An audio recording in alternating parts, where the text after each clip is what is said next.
Welcome to IBR now. This is Krishna. ఈరోజు మనం Warangal rural జిల్లా రాయపర్తి మండల్ ఊకల్ గ్రామ సర్పంచి కుంచారపు హరినాథ్ గారితో ఉన్నాం.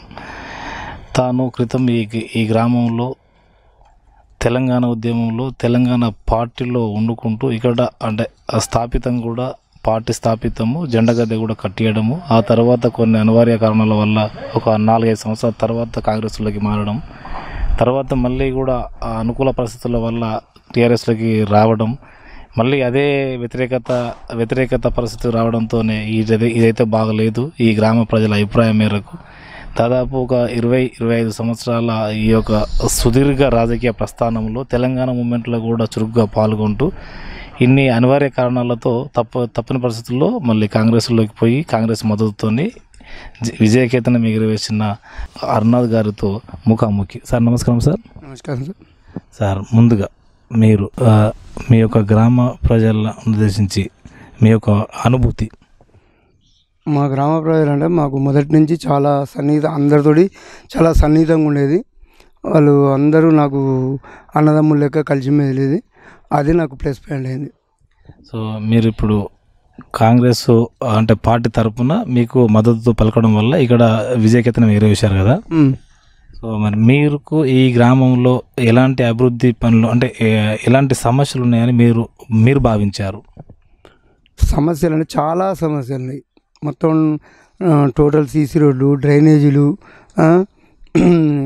వీధి దీపాలు అనుకోండి. అంటే ఇక్కడ సీసీ రోడ్డు అంటే సీసీ రోడ్స్ ఎంత మేరకు ఉన్నాయి, ఎంత మేరకు కావాల్సినవి? ఒక 50% సీసీ రోడ్లు అయినాయి, ఇంకా 50% సీసీ రోడ్లు కావాలి. అదొకటి. కొన్ని కమ్యూనిటీ హాల్స్, కొన్ని ఇంటర్నల్ రోడ్స్. అంటే ఇంటర్నల్ రోడ్స్ ఏంటి, ఏ గ్రామానికి? అంటే గ్రామాలకు కాదు, మనకు వేరే వ్యవసాయ వాటికి, అగ్రికల్చర్ వాటికి కొన్ని రోడ్స్ కూడా కావాలి. ఇంకా చాలా అభివృద్ధి కావాలని ఇంకా చాలా ఉన్నాయి. ఊళ్ళో గ్రామస్తులందరూ సహకరిస్తే ఎంతవరకైనా నేను పోరాడడం కోసం సిద్ధంగా ఉన్నా. సో ఇప్పుడు మీ యొక్క గ్రామంలో సీసీ రోడ్స్ సరే ఒకటి, తర్వాత డ్రైనేజ్ వ్యవస్థ ఎట్లా ఉంది? డ్రైనేజీ లేదు ఊకల్లా. ఒక 2-3 రోడ్లకే డ్రైనేజ్ ఉంది, టోటల్ డ్రైనేజీ లేదు.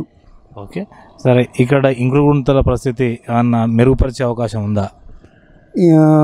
నా ఉద్దేశం ఏంటంటే ఇంతకుముందు గతంలో ఏం చేయలేదు. నా ఉద్దేశం ఏంటంటే ఇంకుడు గుంతలు 100% ఐసీఎల్ ఇవన్నీ కంప్లీట్ చేసి గ్రామాన్ని పరిశుభ్రంగా ఉంచాలనేది నా ధ్యేయం. సో ఇక్కడ మీకు గ్రామ ఏది పంచాయతీ కూడా లేనందున ఇప్పుడు ఇది పక్కన ఉన్నది గ్రామ పంచాయతీనా? ఇది కొత్తది గ్రామ పంచాయతీ. దాని పూర్తి నిర్మాణం అంటే ఎన్ని మాసాల్లో అయ్యే అవకాశం ఉంది? అది ఎందుకంటే ఇప్పుడు మనకు తెలియదు, అది కాంట్రాక్టరు ఆయన ఎన్ని రోజులకు చేస్తాడో తెలియదు మనకు. ప్రస్తుతానికైతే ఇప్పుడు స్లాప్ అయింది. అది ఎన్ని రోజులకు అవుతుంది, ఇంకా బిల్లు మొన్ననే పడ్డది. ఫస్ట్ బిల్లు మొన్ననే పడ్డది. అది రిలీజ్ అయినాక నేను వాళ్ళతోటి మాట్లాడతా. ఓకే. ఇక్కడ మంచినీరు అంటే మిషన్ భగీరథ ఎంత మేరకు ఇక్కడ వస్తున్నాయా లేవా? మిషన్ భగీరథ ఇంతవరకు కంప్లీట్ కాలేదు, ఇంకా ఎవరికి వస్తలేవు నల్లాలు. ఓకే. ఇక్కడ అంటే మిషన్ భగీరథ మీరేమన్నా ఏఈ గారితో కానీ డి గారితో కానీ మాట్లాడారా? ఏఈ గారు డి గారితో అంటే ఏం మాట్లాడలే. కాకపోతే ఏంటంటే పైప్ లైన్లు, మా ఆర్డబ్ల్యూఎస్ పైప్ లైన్లు కొద్దిగా డిస్టర్బెన్స్ చేసిన వాళ్ళు దాని గురించి మాత్రం మాట్లాడినాం. మరి అంటే కొన్ని డ్యామేజ్ చేసిన వాళ్ళు, వాటి గురించి మాట్లాడినాం. మరి ఇప్పుడు ఈ మిషన్ భగీరథ నీళ్ళు అంటే ఎన్ని మాసాలలో లేకపోతే ఎన్ని రోజులలో వచ్చే అవకాశం ఉంది? అది మనకు తెలియదు సార్. ఇక వాళ్ళు డిపార్ట్మెంట్ ఎన్ని రోజులకి ఇస్తారో తెలియదు, చేస్తాను అంటారు. ఓకే. సో ఇక్కడ 2 దపాల పంట పండడానికి అనువైన ప్లాన్ అంటే ఏంది? ఇక్కడ చెరువులో నింపకం ఉందా? చెరువులు అంటే మాకు కాలువలు లేవు సార్. నేను కాలువలు వచ్చినప్పుడు నెల రోజులు నేను నిద్రారాలు మాని కాలువలు ఎంబడి ఉండి కాలువలు నింపడమే నాకు ఇలా ఈ ప్లస్ పాయింట్. మొత్తం నేను ప్రత్యేక శ్రద్ధ తీసుకొని కుంటను, చెరువును నింపిన. ఎట్లా అంటే ఎవరి మద్దతుతోని? కాలువలు లేవు. కాకపోతే ఏంటంటే మనం ఆ రైతుల మద్దతు, అక్కడ ఆ ఏరియాలో ఉన్న రైతుల మద్దతు తీసుకొని వాళ్ళ ల్యాండ్లోకి వెళ్ళి కాలువలకు గండి పెట్టించి వాళ్ళకు నష్టపరిహారం కట్టించి చెరువులు, కుంటలు నింపడం అయింది. సో అదే మాదిరిగా అంటే ఇప్పుడు చెరుకుంటలు మీరు ఇప్పుడు సర్పంచ్గా వచ్చారు, ఏ అధికారం లేనప్పుడు అది చేశారు కదా, సర్పంచ్గా అయినప్పుడు ఇప్పుడు ఒక కాలువ తవ్వించి అంటే ఎప్పటికీ రెగ్యులర్గా నీళ్ళు ఉండేటట్టు చేస్తారా మీ చెరువులో? మాకు చేయాలని ఆలోచన ఉంది. అది మన స్థానిక ఎమ్మెల్యే గారు, మంత్రివర్యులు వాళ్ళ సహాయ సహకారాలతోటి కాలువలు చేయించాలని నా ఆలోచన. సో ఓకే, మీ గ్రామ అభివృద్ధి కొరకు ఇప్పుడు మీరు మీ యొక్క ఎమ్మెల్యే గారిని ఇప్పటి వరకు ఏమైనా కలిశారా?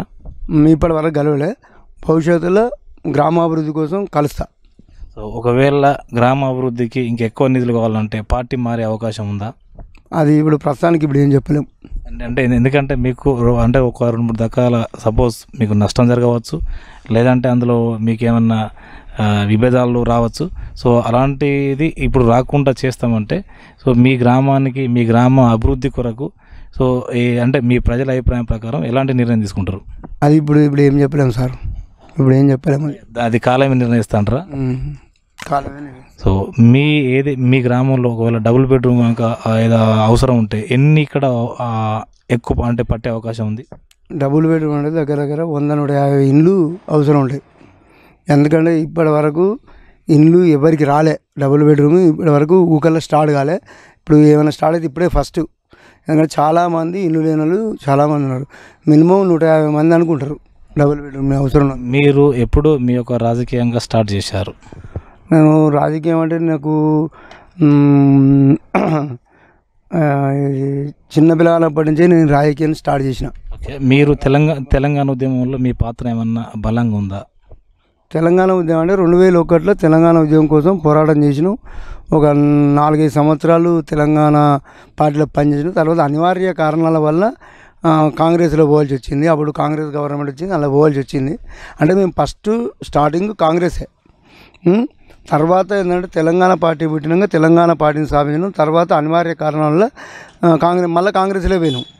తర్వాత కాంగ్రెస్ నుండి మళ్ళా టీఆర్ఎస్లో రావడం జరిగింది. ఎందుకంటే టీఆర్ఎస్ ప్రభుత్వం వచ్చినాక అంటే ఆ టీఆర్ఎస్లో మీకు అంటే సరైన గుర్తింపు అవుపడలేదా? టీఆర్ఎస్ పార్టీలో సరైన గుర్తింపు అవ్వలే. ఎందుకంటే గ్రామ పార్టీ ఎలక్షన్లో 90% పబ్లిక్ నాకు సపోర్ట్ చేసారు. అక్కడ మాకు అప్పుడు ఇన్ఛార్జి సుధాకర్ రావు ఇన్ఛార్జి మనను అది చేయలేదు. 90% సపోర్ట్ ఉన్నా కూడా ఆయన చేయలేదు. కాబట్టి మనకు నచ్చక అయినా కొన్ని రోజులు అదే పార్టీలో పనిచేసినాం. ఆయన అట్లా చేసినా కూడా పనిచేసినాం. కాకపోతే ఏంటంటే రీసెంట్లీ సర్పంచ్ ఎలక్షన్లో తన ఉద్దేశం ఎలక్షన్ల ముందు ఇక్కడ చాలామంది కొట్లాడుకుంటారు. అయితే నేను ఒక సీనియర్ మోస్ట్, అన్ని పార్టీలలో సీనియర్ మోస్ట్, మనకు టికెట్ వచ్చే అవకాశం లేదు అన్న ఉద్దేశంతో మనం కాంగ్రెస్లో పోవడం జరిగింది. సో మొన్నటి ఎలక్షన్లో ఎన్ని ఓట్ల మెజార్టీతో మీరు గెలిచారు? 114 ఓట్ల మెజార్టీతో గెలిచినాం. ఓకే, ఇక్కడ దాదాపు 20 కూడా ఖర్చు బాగానే చేశారంటున్నారు. దీనిపైన మీరేమంటారు?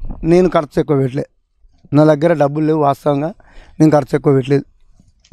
సో చివరిగా మీ గ్రామ ప్రజలకు మీరు ఇచ్చే సందేశం? మా గ్రామ ప్రజలకు ఇచ్చే సందేశం ఏంటంటే మా గ్రామ ప్రజలందరూ నాతో సహకరిస్తే మా గ్రామాన్ని చాలా ముందు తీసుకుపోవాలని నా ఆతృత. సో ఇదండి హరినాథ్ గారు ఇచ్చిన ఈ యొక్క గ్రామ ప్రజలకు ఇచ్చిన సందేశము. నేను అన్ని వేళలా అందుబాటులో ఉంటా అంటున్నాడు. అదేవిధంగా ఈ యొక్క గ్రామాన్ని అన్ని రంగాలలో, అన్ని స్థాయిలలో కూడా నేను అభివృద్ధి పరుస్తా అంటున్నాడు. ఇక్కడ ఈ ఎలక్షన్స్ కూడా సజావుగా జరిగినాయి. సో నేను అంటే ఎదుటి వ్యక్తి పెట్టినంత నేను పెట్టలేకపోయాను. సో ఇక్కడ నాకు ప్రజల మద్దతు ఎక్కువ ఉండడం, తర్వాత నాకు సీనియర్ మోస్ట్గా నాకు రాజకీయ అనుభవం ఉండడము. సో ఇది నాకు మొన్న జరిగిన కొంతమంది రైతులకు నేను నీరు కూడా తెప్పించడం, వాళ్ళ పొలాల నుంచి వెళ్ళి గండి పెడితే దానికి గాను నష్టపరిహారం కూడా కట్టివ్వడం, ఇది నాకు 100% సహాయసహకారాలు చేసినాయి అంటున్నారు. అదేవిధంగా రానున్న కాలంలో చెరువుల్లో నింపడం కానీ, పూర్తి అభివృద్ధి స్థాయిలో కానీ దాదాపు 100 నుంచి 150 ఇండ్లు కానీ ఏవైనా కానీ నేను ప్రజలకు అనుకూలంగా నిర్ణయం తీసుకొని, అది ఏ పార్టీనా పర్వాలేదు, పార్టీలకు అతీతంగానే నేను పనిచేస్తాను. ఒకవేళ పార్టీ మారవలసి వస్తే ప్రజల అభిప్రాయం మేరకు మాత్రమే, అది ఆ అందరి సన్నిధిలో మాత్రమే నేను ఉండి చేస్తూ ఉంటున్నాను. అదేవిధంగా ఇటు అధికారులు కానీ, అటు ప్రజాప్రతినిధులు కానీ ఈ యొక్క గ్రామానికి ఎంత బడ్జెట్ అయితే అవసరమో అంత బడ్జెట్ కేటాయించి ఈ గ్రామ ప్రజలను అభివృద్ధిపరిచి సర్పంచ్ గారికి సహాయం చేయవలసిందిగా మా IBR కూడా కోరుకుంటుంది. Thank you sir.